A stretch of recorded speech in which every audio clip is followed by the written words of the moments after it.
A lo largo de la historia siempre hubieron grandes hombres que quedaron en el recuerdo. No es el caso de mi Señor, que a pesar de su deidad fue un ejemplo de humildad. Él vivió sin estridencias, fue su padre quien lo exaltó. Muy pocos vieron en él al libertador y lo mataron sin ver la inocencia en él. Lo dispuso así su padre y el obediente acató. Derramó su sangre toda, mas después resucitó. Y allí él confirmó que era el Hijo de Dios.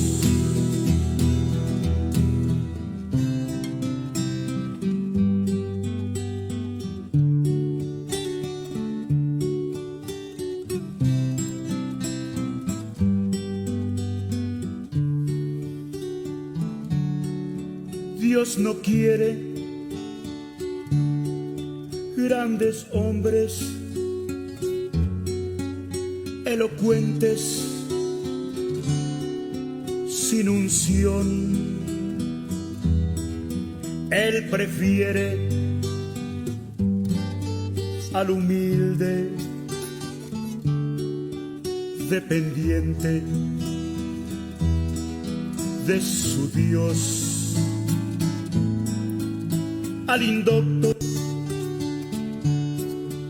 capacita, al que no es lo hace él.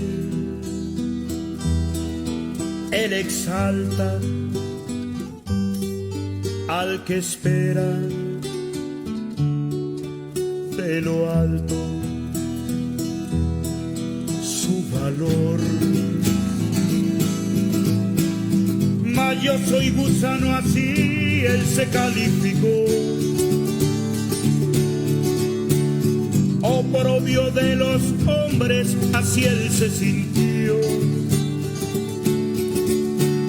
Despreciado por su pueblo, escarnecido también.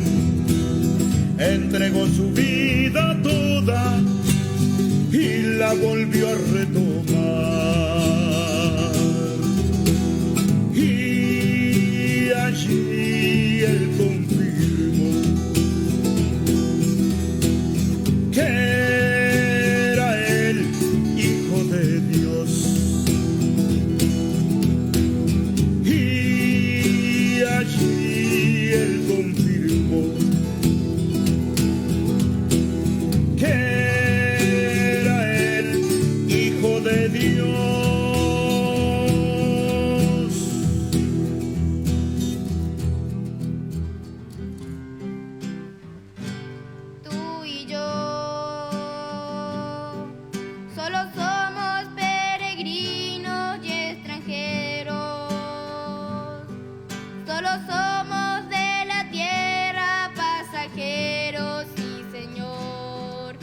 peregrinos, tú y yo,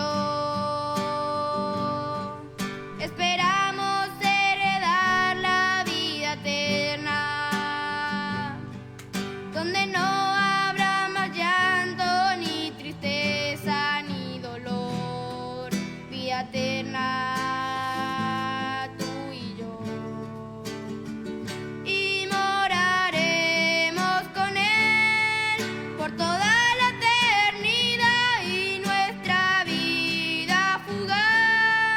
Olvidada quedará, tú y yo estaremos en la patria celestial y moraremos con él por toda la eternidad, y nuestra vida fugaz olvidada quedará, tú y yo estaremos en la patria celestial.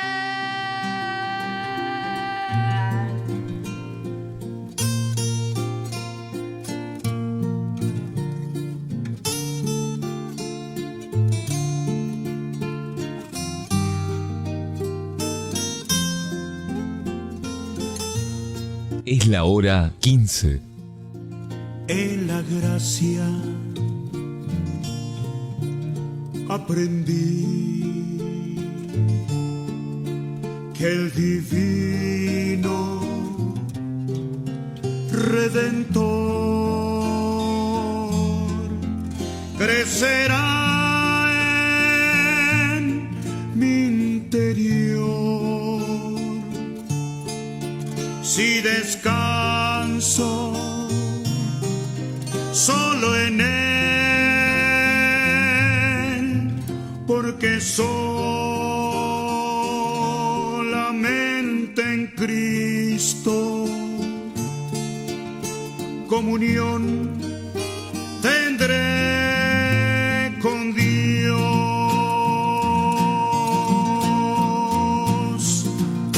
Aprendí que todo el tesoro de Dios. Buenas tardes, hermanos, que el Señor les bendiga. Un gozo estar nuevamente junto a ustedes. Vamos a escuchar una alabanza más y luego vamos a compartir la parte número 7 del estudio de Romanos. Que el Señor les bendiga. Habita toda la plenitud de la deidad. Tenemos una meta y un premio que hemos de alcanzar, aunque haya tropiezos. No dudemos, vamos a lograr, si es largo el camino. No pienses en desmayar, recuerda tu meta. Con el Señor tú podrás alcanzar. Ponte en fe, levanta tus ojos, pues Cristo es vencedor. Cuenta tus pasos, ya estás por llegar. Siempre recuerda que solo no estás. No habrá montaña tan alta que no puedas escalar. Tú podrás con Dios caminar. Él te da fuerzas para continuar. Si te sientes que no puedes más, recuerda, Él te ayudará. Confía, ya no dudes más. Él extiende sus brazos y te ayudará. No hay nada imposible. Con Dios todo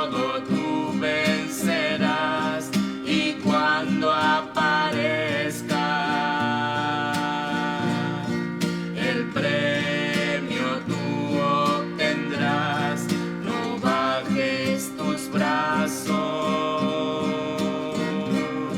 Si caes, vuelve a levantarte, no mires lo pasado, sino mira lo que hay más allá. Ponte en fe, levanta tus ojos, pues Cristo es vencedor. Cuenta tus pasos, ya estás por llegar. Siempre recuerda que solo no estás. No habrá montaña tan alta que no puedas escalar. Tú podrás con Dios caminar. Él te da fuerzas para continuar. Si te sientes que no puedes más, recuerda, Él te ayudará. Confía, ya no dudes más. Él extiende sus brazos y te ayudará. No habrá montaña tan alta que no puedas escalar. Tú podrás con Dios caminar. Él te da fuerzas para continuar. Si te sientes que no puedes más, recuerda, Él te ayudará. Confía, ya no dudes más.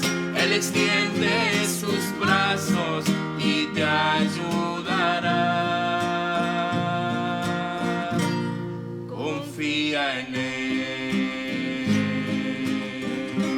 Vamos a continuar con el estudio en Romanos, capítulo 3, versos 5 en adelante. Y si nuestra injusticia hace resaltar la justicia de Dios, ¿qué diremos? ¿Será injusto Dios que da castigo? Hablo como hombre. En ninguna manera. De otro modo, ¿cómo juzgaría Dios al mundo?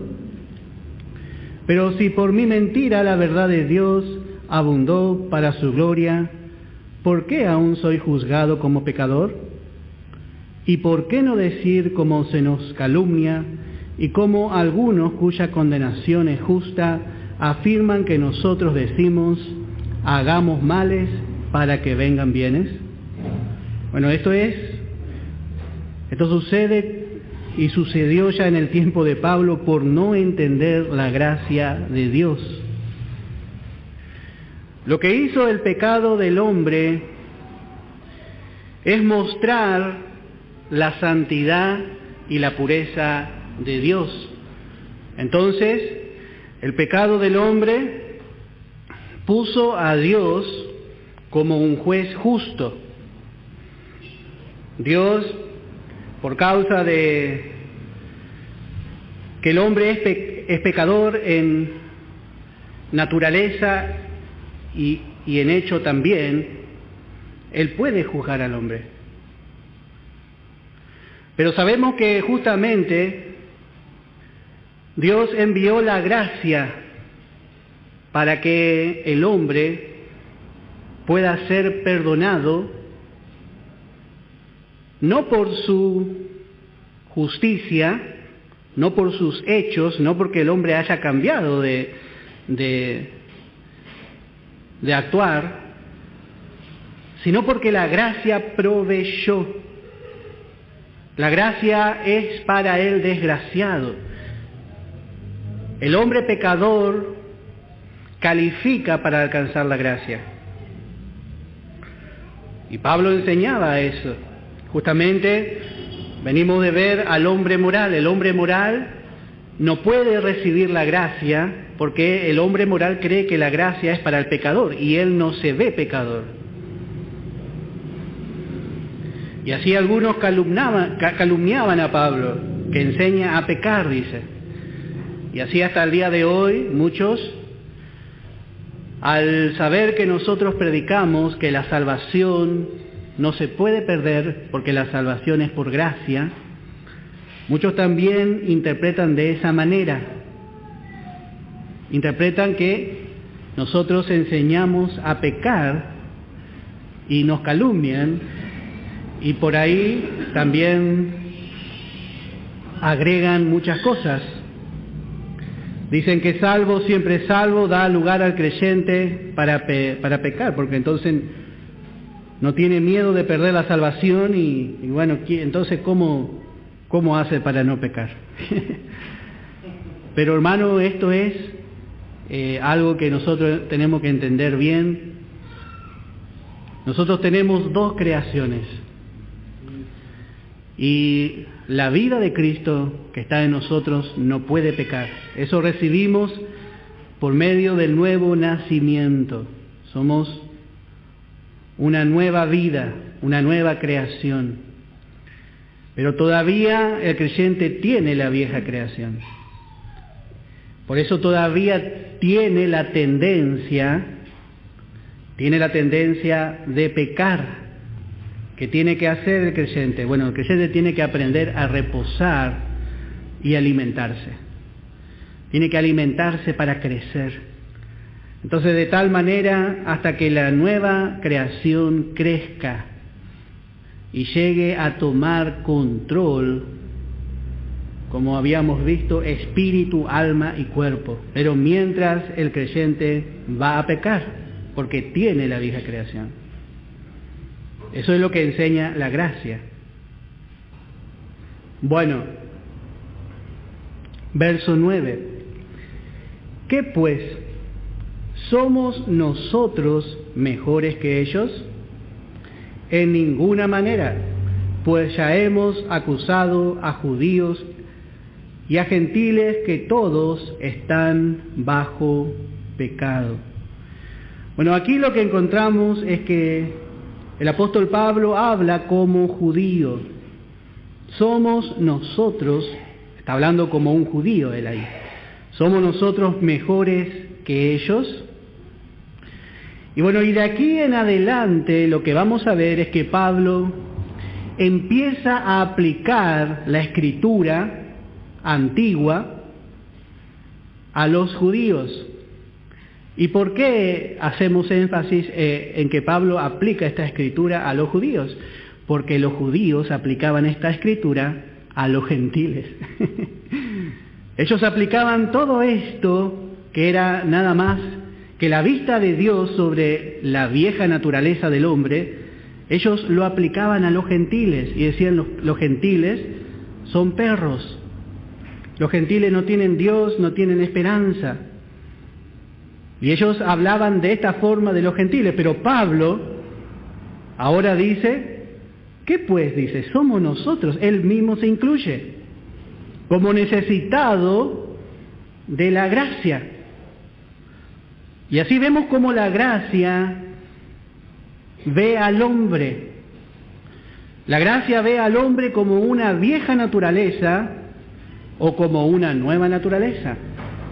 La gracia ve al hombre o en Cristo, o lo ve todavía, como vamos a ver cuando lleguemos al capítulo 5, en el primer Adán, como una vieja creación.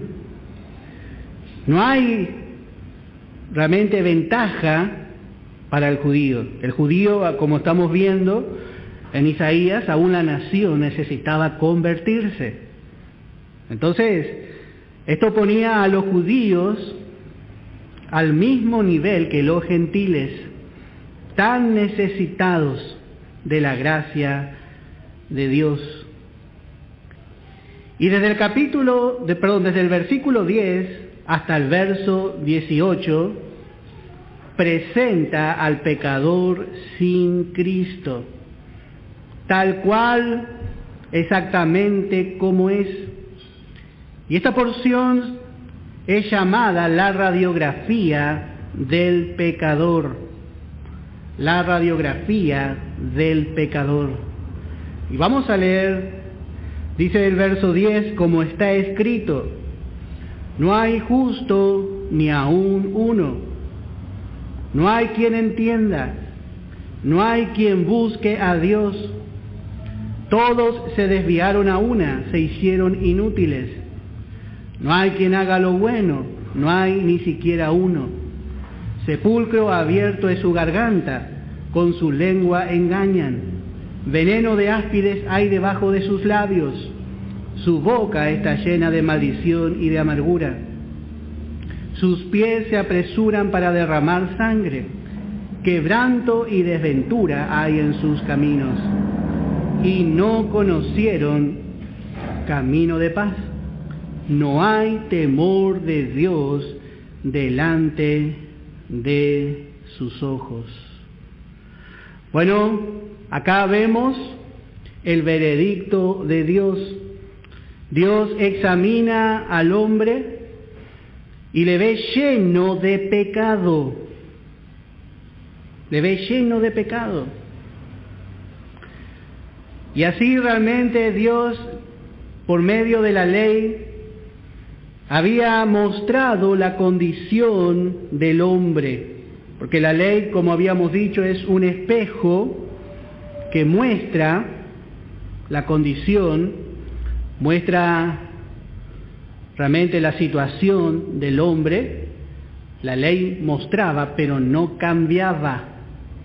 La ley no puede hacer nada por el hombre.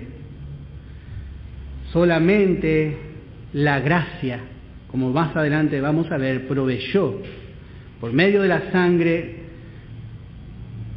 la manera de cambiar al hombre. Bueno, así que como dijimos, en este capítulo el hombre es examinado por Dios. En otras palabras, el hombre es examinado por aquel que puede sanarle. El hombre es examinado por aquel que tiene la capacidad de sanarle, el Dios de toda gracia. Y encontramos aquí 14 acusaciones sobre toda la humanidad pecadora. Aquí hay 14 acusaciones sobre toda la humanidad pecadora. Las primeras 6 de ellas son pronunciadas por Dios como un juez. Las primeras 6 son pronunciadas por Dios como un juez. Y las 8 últimas, para completar las 14 acusaciones, el Espíritu Santo nos muestra a Dios, le presenta como un médico. Las primeras 6 son pronunciadas como Dios, como juez, y así es. Realmente Dios, como un juez, empieza diciendo no es justo, pero luego empieza a examinarle como un médico, como un médico. Primeramente dice, como está escrito, no hay justo. Dios como juez, examinando la situación, examinando el caso del hombre, ve que el hombre es injusto. Es injusto por naturaleza. Un hombre que es por naturaleza injusto no puede hacer obras justas. Aún su respirar, Dios abomina. El hombre necesita ser declarado justo. Por eso encontramos, dice, no hay justo. La palabra justo significa recto, inocente, como si nunca hubiese pecado. Pero en este hombre Dios ve pecado, porque el hombre, como sabemos, trae el pecado de Adán. El pecado de Adán fue traspasado de hombre a hombre. Y otra vez decimos que esto es conforme a la norma de Dios. Dios es el que está acá diciendo, porque el hombre tiene su norma. Y el hombre, sabemos que como hizo en el huerto de Edén, el hombre quiso cubrir su desnudez, quiso cubrir su estado injusto por medio de hojas de higuera. Esas hojas representan su justicia propia.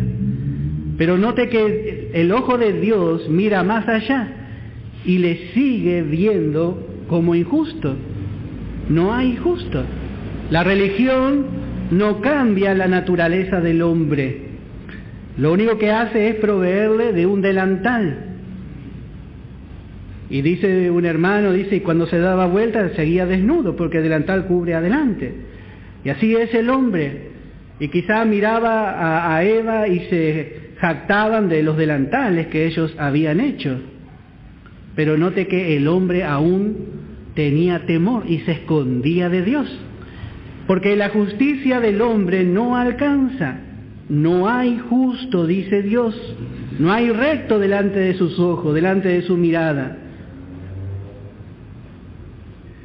Dice en Génesis capítulo 6, en el versículo 5, y vio Jehová que la maldad de los hombres era mucha en la tierra, y que todo designio de los pensamientos del corazón de ellos era de continuo solamente el mal.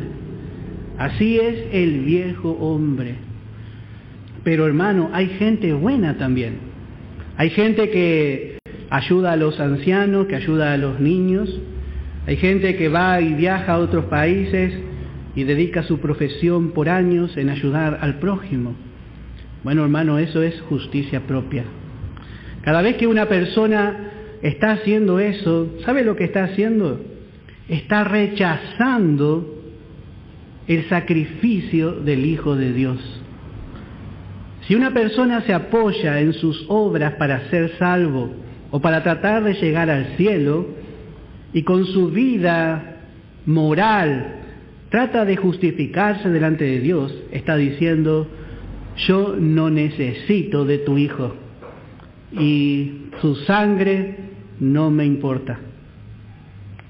Esa es la mirada de Dios. Y nosotros, hermanos, tenemos que aprender a mirar como Dios ve, porque el hombre, con su hipocresía, de muchas maneras no quiere sujetarse a Dios. Y aparentemente es muy bueno, pero no se sujeta a Dios. Dios tiene su manera. Y el problema del hombre es que el hombre quiere vivir en rebelión. Quiere vivir en rebelión y encima quiere que Dios le alabe por su justicia. Dios no es impresionado por la justicia del hombre. Dios sigue diciendo, todo su pensamiento es de continuo al mal. Lo mejor que el hombre quiso hacer fue un delantal de hojas. Luego, cuando todo empezó nuevamente, hizo una torre, la torre de Babel, otra vez para sustituir la manera de Dios. Así es el corazón del hombre. Y luego empezó a forjar ídolos y por medio de la idolatría cambia a Dios. Ese es el pensamiento del hombre. Por eso nosotros no tenemos nada que ver con el hombre en su estado natural. Cuando nosotros venimos al Señor, el Señor empieza a cambiar nuestra mente, nuestra manera de pensar. El Espíritu Santo empieza a convencernos, a mostrarnos más acerca de Dios. Vamos a ver en Eclesiastés,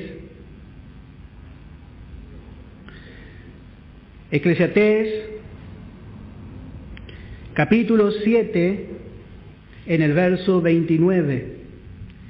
Dice, he aquí solamente esto he hallado, que Dios hizo al hombre recto, pero ellos buscaron muchas perversiones. Así Dios creó al hombre recto. Adán tenía una justicia. Adán era justo porque Adán nunca había pecado cuando salió de la mano de Dios.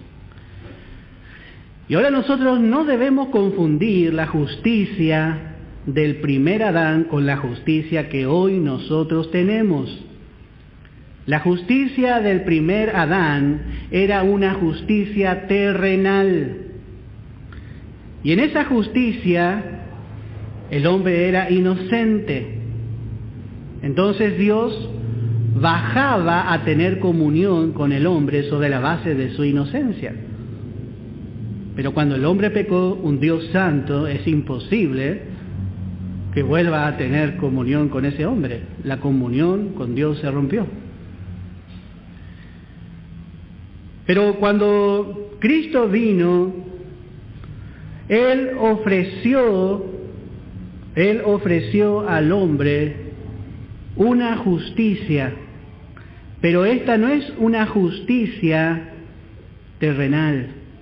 Cuando nosotros aceptamos a Jesús en nuestro corazón, recibimos una justicia divina que no tiene nada que ver con la justicia que tenía Adán en el huerto, porque esa justicia le servía para vivir adentro del huerto y vivir en el paraíso, pero un paraíso terrenal. Pero la justicia divina que nosotros recibimos nos sirve para estar delante de la presencia de Dios. Es una justicia que Dios aprobó, y me gusta la palabra, que es indesafiable. Es indesafiable. En esa justicia no hay mancha. Y en esa justicia, hermano, estamos permanentemente en la presencia de Dios. Porque Dios nos ve cubiertos, rodeados de esa justicia. Por eso no es que nosotros somos llevados a una justicia original, a la justicia original de Adán, cuando aceptamos a Cristo. No. Nosotros somos puestos en la justicia y santidad de Cristo delante de Dios. Esto es muy importante que nosotros podamos entender, porque el hombre trata de volver a esa justicia original. Pero el hombre ya perdió la inocencia, es imposible. El hombre es consciente ahora del mal, antes era solamente consciente del bien. Por eso vemos también, dice, vamos a volver en Romanos capítulo 3, dice, verso 11, no hay quien entienda. Este es el gran problema del hombre. El hombre no entiende la gravedad de su necesidad espiritual. Por eso el hombre trata de arreglarse a sí mismo. No, dice, la iglesia es para los que están demasiado estropeados. Yo no estoy tan estropeado, porque la verdad que ando bastante bien.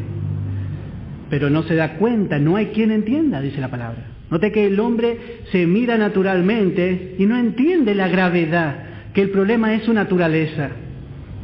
No hay quien entienda. No entiende y no quiere tampoco entender, porque el hombre, acuérdese, el hombre por más bueno y humilde, sabio que se muestre, sin Cristo está en rebelión a Dios. Siempre mire así. Nosotros no podemos ser confundidos por la cáscara que el hombre muestra. Por eso Dios dice que pide el corazón y le pide a su hijo, dame, hijo, dice, tu corazón. Pues nosotros siempre queremos darle la cáscara y así el hombre le quiere dar lo de afuera. El hombre no entiende la voluntad de Dios. No entiende. Vamos a ver en el Salmo 14, verso 1 al verso 3. Salmo 14, verso 1 al verso 3. Note la manera de hablar del hombre. Y aquí la palabra usa la palabra necio. Dice el necio en su corazón: no hay Dios. Se han corrompido, hacen obras abominables. No hay quien haga el bien. Jehová miró desde los cielos sobre los hijos de los hombres, para ver si había algún entendido que buscara a Dios. Note que el hombre corrompió su sabiduría y la imagen del verdadero Dios es difusa para el viejo hombre. Por eso, ¿qué hace Dios? Dios envía al Espíritu Santo para convencer el corazón de ese hombre y le da fe, le inyecta fe para que reciba a Cristo, porque el hombre por sí solo no podría nunca llegar a entender que necesita de Dios. Por eso es tan importante la tarea del Espíritu Santo. Él es el que convence al hombre de pecado. Por eso dice: Jehová miró, dice, desde los cielos sobre los hijos de los hombres, para ver si había algún entendido que buscara a Dios. Pero no, el hombre cayó. Cayó y cayó con su sabiduría y cayó todo. Verso 3: todos se desviaron a una, se han corrompido. No hay quien haga lo bueno, no hay ni siquiera uno. Y así es la condición del hombre. No entiende su necesidad hasta que viene el Espíritu Santo y Él abre su corazón. Entonces ahí Dios conquista el corazón del hombre y se rinde y acepta a Jesús. Esto es lo que ocurre cuando una persona, nosotros vemos que la persona viene y recibe al Señor, pero detrás nosotros no sabemos, hermano, todo lo que el Señor hizo, las cosas que movió para que esa persona venga y haga una oración de fe. Por eso siempre yo digo, hermano, no debemos menospreciar que la persona haga ese paso de fe. Porque si la persona repite y después por ahí nunca se congrega, o no sabemos, o no nos enteramos, nosotros no sabemos el cambio que Dios ha hecho en ese corazón.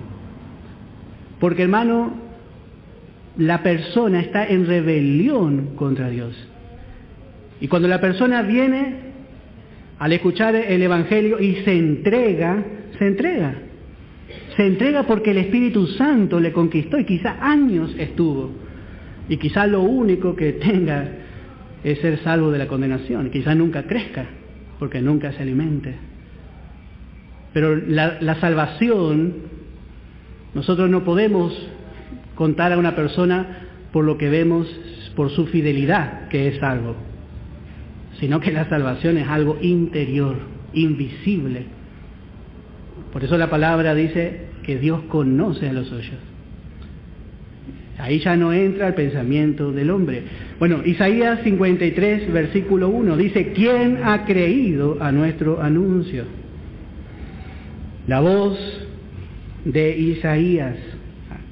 Podemos aplicar este dicho en todos los tiempos. Isaías predicaba y el pueblo se endurecía más. Y así es hasta el día de hoy el hombre. ¿Quién ha creído a nuestro anuncio? ¿Y sobre quién se ha manifestado el brazo de Jehová? Subirá cual renuevo delante de él, delante de su Padre. Y como raíz de tierra seca, no hay parecer en él ni hermosura. Le veremos más inatractivo para que le deseemos. Despreciado y desechado entre los hombres. Note que el Evangelio es así porque el hombre desprecia y desecha al Hijo de Dios, al varón de dolores, al experimentado en quebranto. Y dice: y como que escondimos de él el rostro. Note que escondimos de él el rostro. Habíamos visto cómo el Evangelio es locura, era locura para los griegos, porque ¿qué Dios va a venir a subir? Van a ser pobres primeramente. Los semidioses de los griegos eran hombres fuertes. Hay uno que se llama, que Hércules puede ser. Y es forzudo, usted lo ve forzudo, todo corpulento. Ese era el Dios del griego. Pero el Dios, el verdadero Dios, nació en un establo. Y encima dice que la mayor victoria que tuvo fue colgado en una cruz. Es locura. Entonces, ¿qué hace el hombre? Dice, como que escondimos de él el rostro. No, yo paso de tu Dios. Fue menospreciado y no lo estimamos. Así es, porque el hombre, como la palabra muestra su condición, dice, no hay quien entienda. Por eso damos gracias a Dios, que Dios en su justicia, no es que hizo una obra nada más, sino que envió el poder del Espíritu Santo para que este hombre se convenza de su necesidad. Y así por eso estamos aquí nosotros, hermanos. Porque el Espíritu Santo nos ha convencido. Nos ha convencido, hermano. Somos tan necesitados. Y tenemos una fuente inagotable de gracia para poder calmar nuestra sed. Hermano, y a medida que vamos caminando, nos vamos dando cuenta que nuestra necesidad es más grande aún. Por eso, hermano, es conforme a la revelación de la gracia lo que nosotros vamos a alcanzar. Bueno, dice, no hay quien entienda. Verso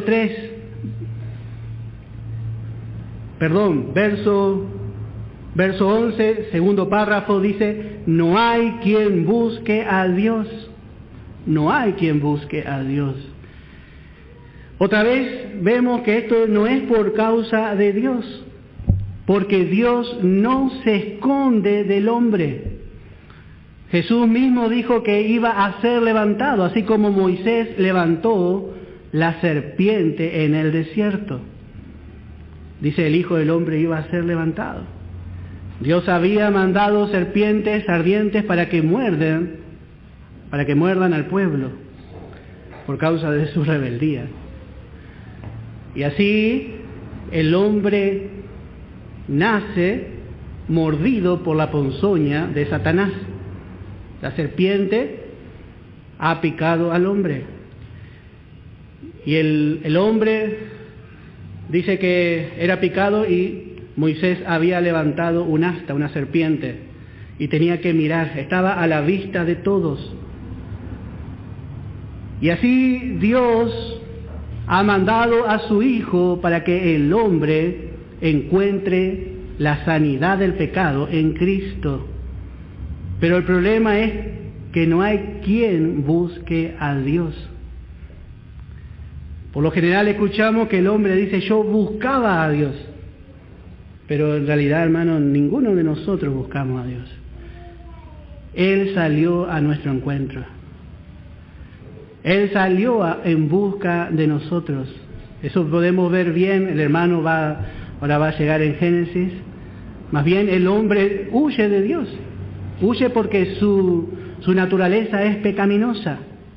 Entonces se esconde de Dios, tiene miedo de Dios.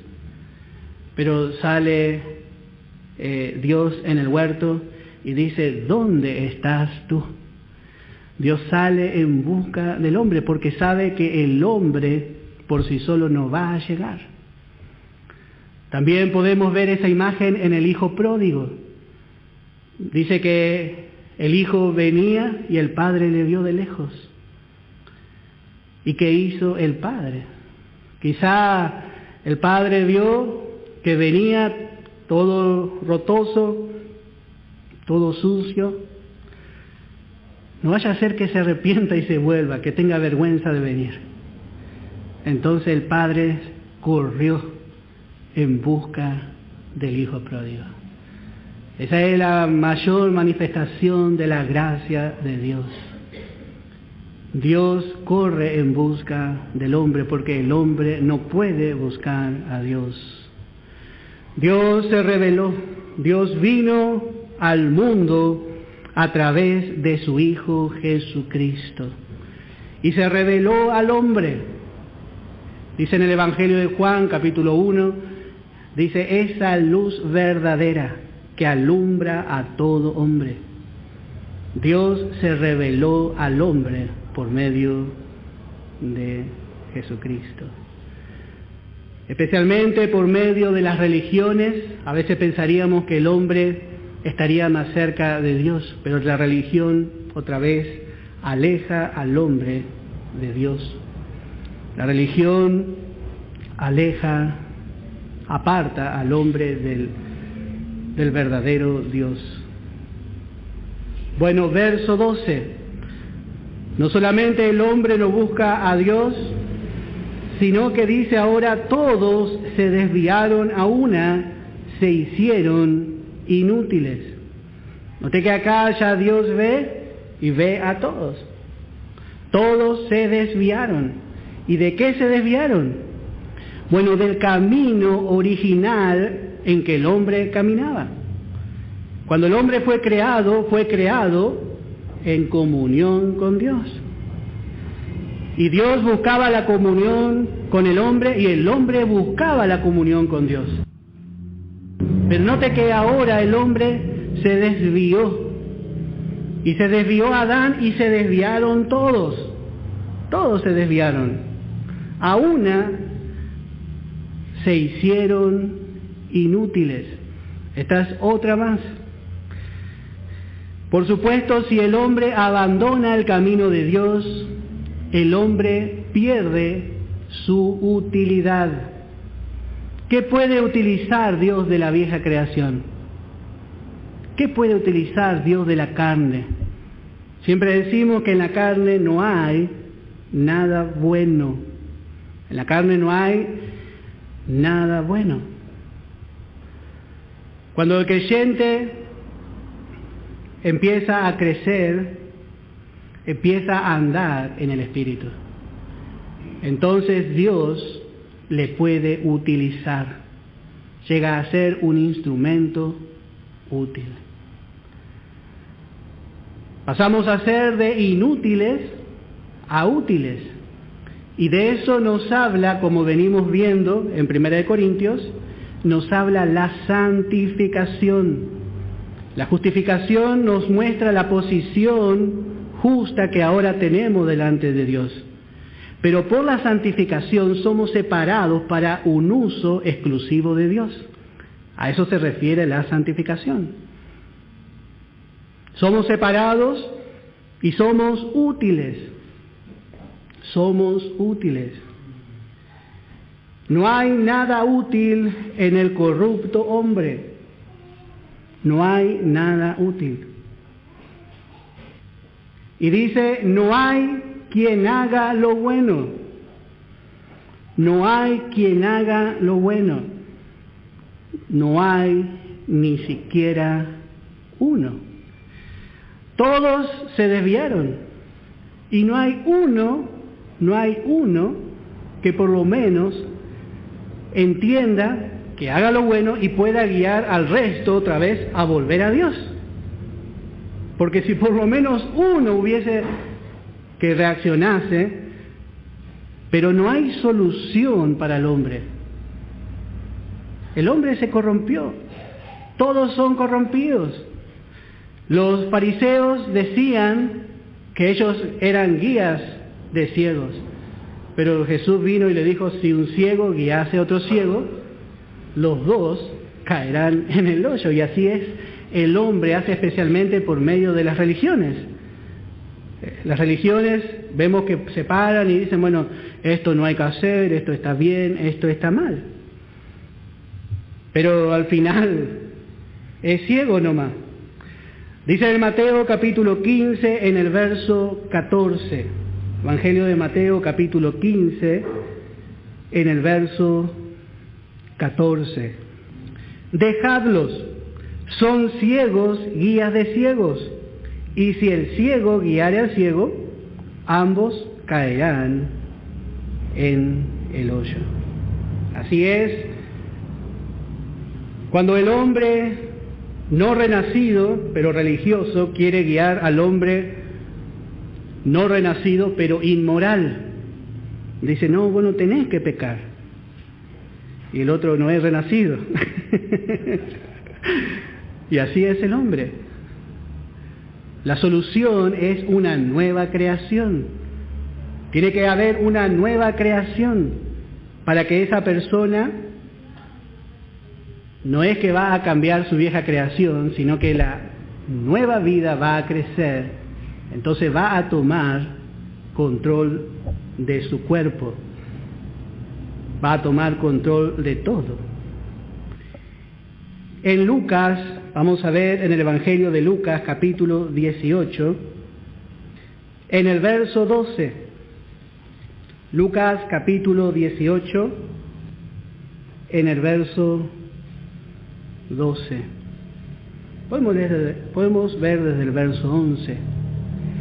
El fariseo, puesto en pie, oraba consigo mismo de esta manera: Dios. Bueno, note que él oraba consigo mismo, así que ¿a quién le llamaba Dios? Él nomás era su Dios. Dios, te doy gracias porque no soy como los otros hombres, ladrones, injustos, adúlteros, ni aun como este publicano. Ayuno 2 veces a la semana, doy diezmos de todo lo que gano. Mas el publicano, estando lejos, no quería ni aun alzar los ojos al cielo, sino que se golpeaba el pecho diciendo: Dios, sé propicio a mi pecador. Bueno, así vemos al hombre con su justicia propia. El hombre, se pensaba que era bueno. Ese es el gran problema del hombre. Muchas veces el hombre piensa que es mejor que otro, y así a veces eso también entra en el creyente. Pero hermano, todos tenemos la vida de Cristo si somos hijos de Dios. Y lo único bueno que hay en nosotros es la vida de Cristo. Y damos gracias a Dios, porque hermano, no podemos actuar de esta manera. El publicano tenía realmente muchas cosas, pero él quería ser propicio. Verso 14 dice: os digo que éste descendió a su casa justificado antes que el otro, porque cualquiera que se enaltece será humillado, y el que se humilla será enaltecido.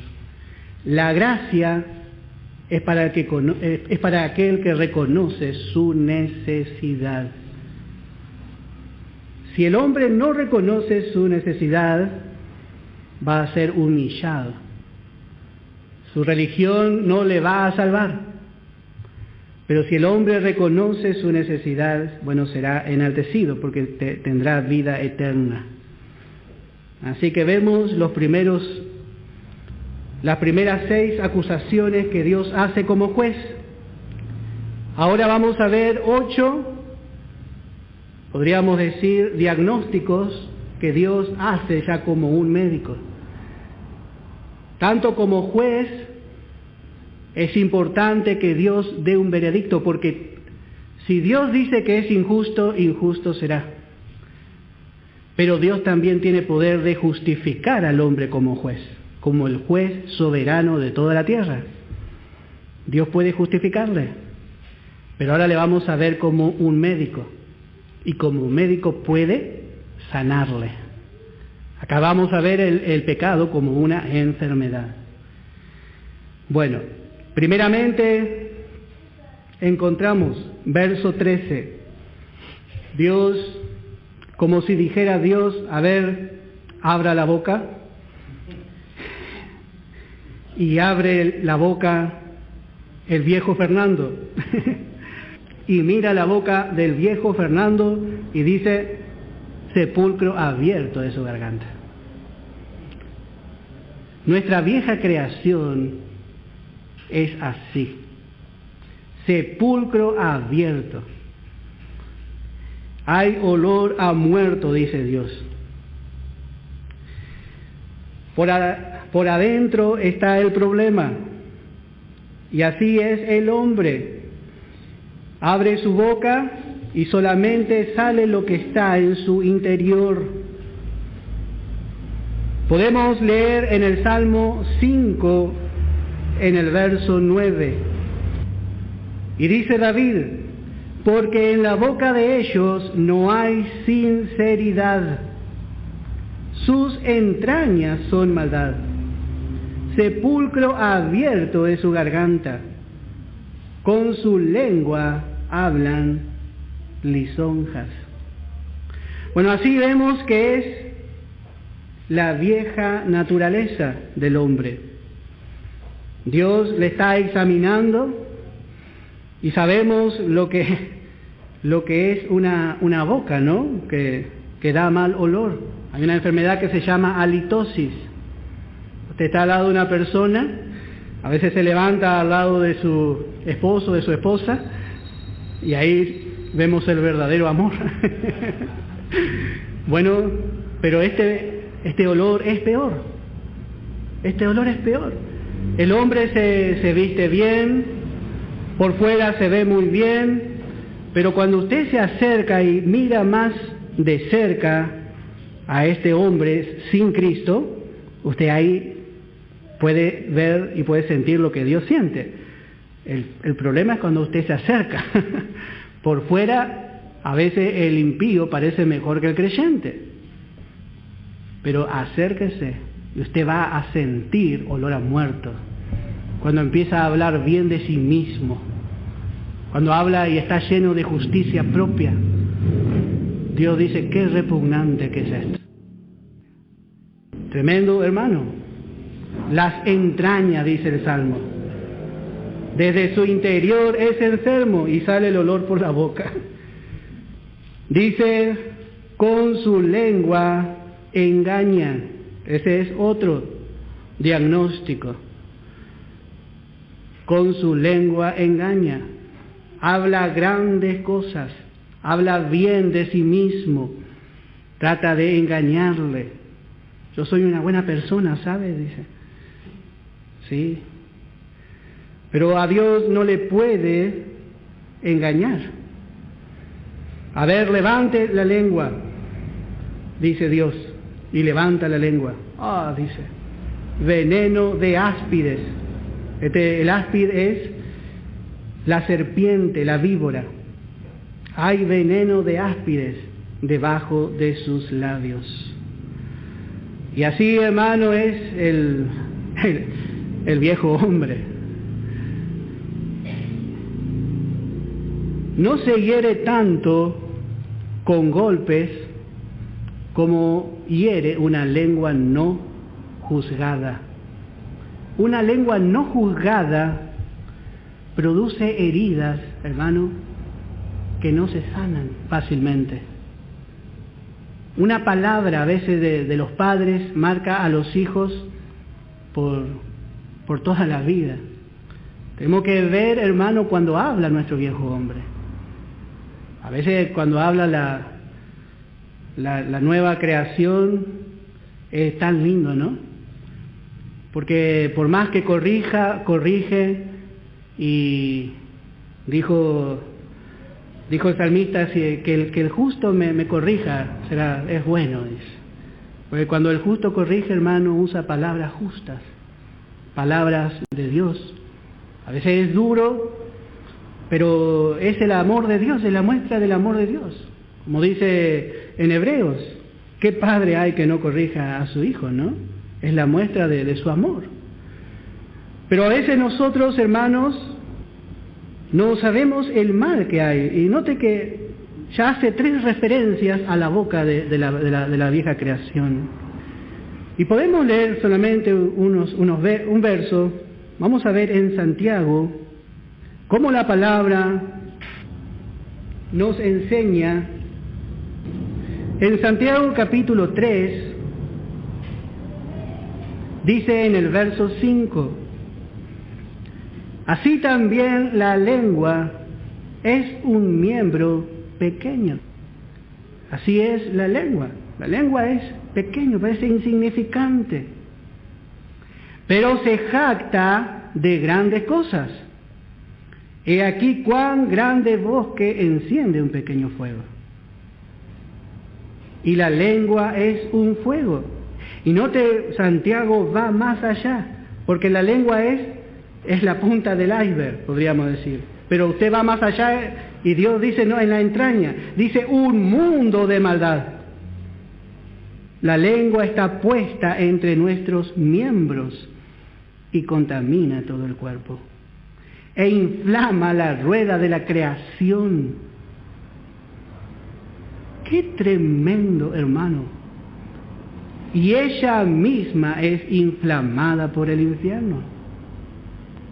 Porque toda naturaleza de bestias y de aves y de serpientes y de seres del mar se doma y ha sido domada por la naturaleza humana.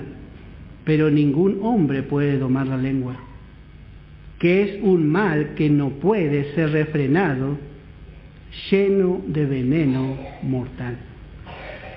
Bueno, esta es la lengua del viejo hombre. Y nos vamos a hablar porque todos ya conocemos el poder de la lengua. Pero, hermanos, que el Señor nos guarde, hermanos. Que el viejo hombre no tenga espacio en nuestra vida. A veces, hablamos y hacemos daño a nuestros hermanos, a nuestra propia familia. Y, hermano, que nuestro corazón esté lleno de la palabra de Dios. Que la palabra more en abundancia. ¿Y sabe lo que va a ocurrir? Bueno, de la abundancia del corazón va a hablar la boca. Si nuestro corazón está lleno de la palabra de Dios. Lo único que puede refrenar el viejo hombre es la palabra.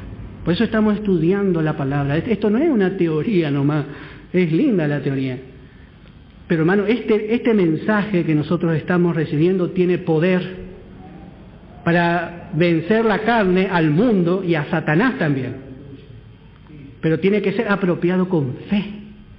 Cuando nos reunimos, vamos a hablar de la palabra. Acuérdense que Dios está anotando en su libro de memoria. Dios está anotando, hermano. Qué lindo cuando nos juntamos y hablamos de la palabra, de la predicación del domingo, de la predicación del miércoles. Mire, el hermano enseñó esto. ¿Cuánto tiempo perdemos a veces en prepararnos, hermano? Y habla el viejo hombre. Y hermano, nunca va a ser para bueno lo que el viejo hombre hable. Bueno.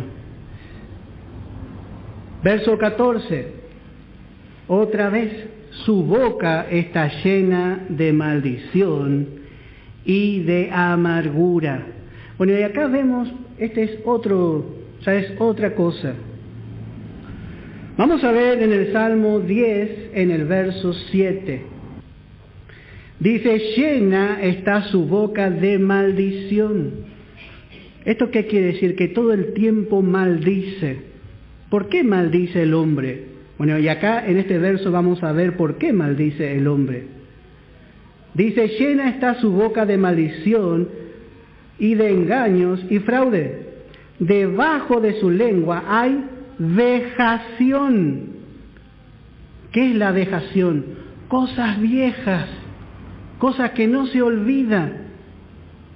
A veces el creyente habla y se acuerda y habla, porque yo me acuerdo que me hizo esto el hermano fulano hace 25 años atrás. No se olvida, hay cosas viejas. Hermano, nosotros tenemos que perdonar y seguir adelante. No podemos siempre llevar en nuestra boca cosas viejas, acordarnos del pasado. Si nos hicieron, perdonamos en el nombre de Jesús. Así como nos hicieron, nosotros también hicimos en algún momento. No debemos olvidarnos de eso, porque eso no le va a dejar avanzar. Vejación, entonces maldice. Es lo mismo, hermano, que usted, yo acá en la mano, no sé si se ve, yo tengo una cicatriz. A los 18 años me hice esta cicatriz, me caí de una moto.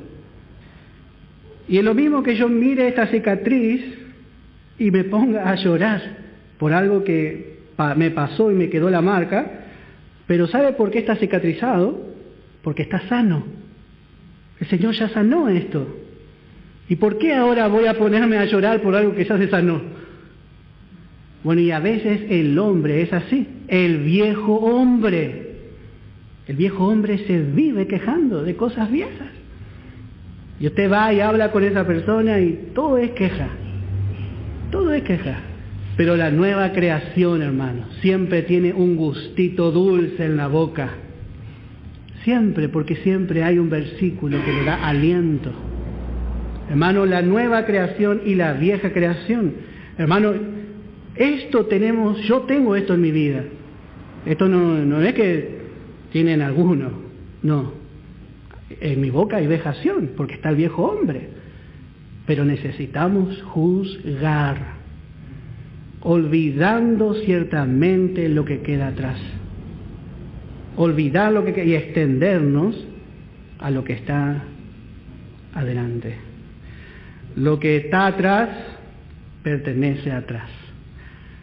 Y Pablo habla esto haciendo referencia a la carrera, a los filipenses le dice, extendiéndome, dice.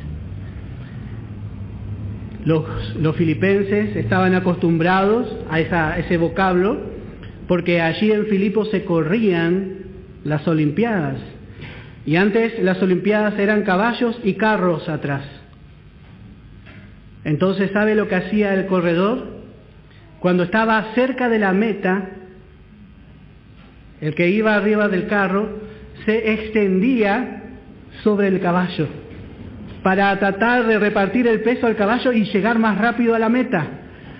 Y Pablo viendo, dice, me extiendo, dice, se extendía. Porque el Señor viene pronto y está más cerca de nosotros que nunca nuestra salvación.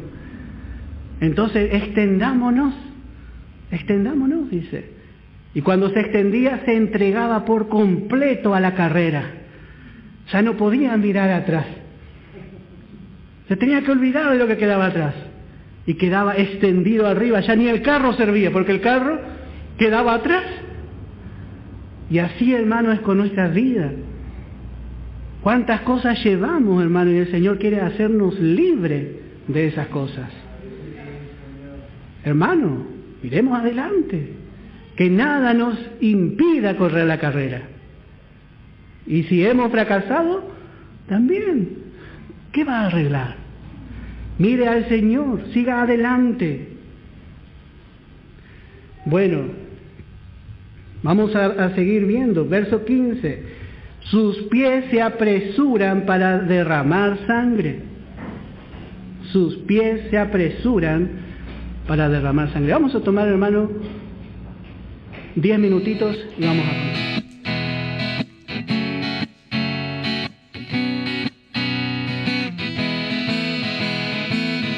Garantiza victoria, su sangre garantiza victoria, su sangre garantiza victoria, garantiza victoria, garantiza victoria, su sangre garantiza victoria, su sangre garantiza victoria, garantiza victoria.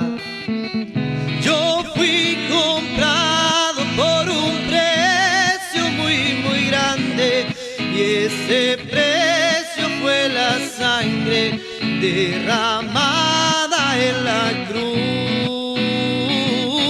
Yo fui comprado por un precio muy grande y ese precio fue la sangre derramada en la cruz.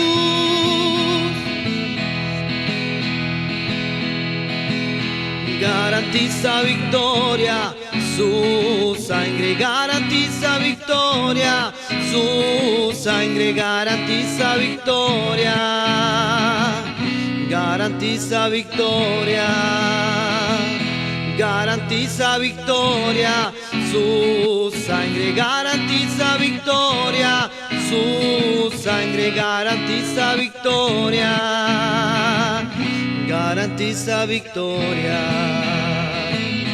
Yo fui comprado por un precio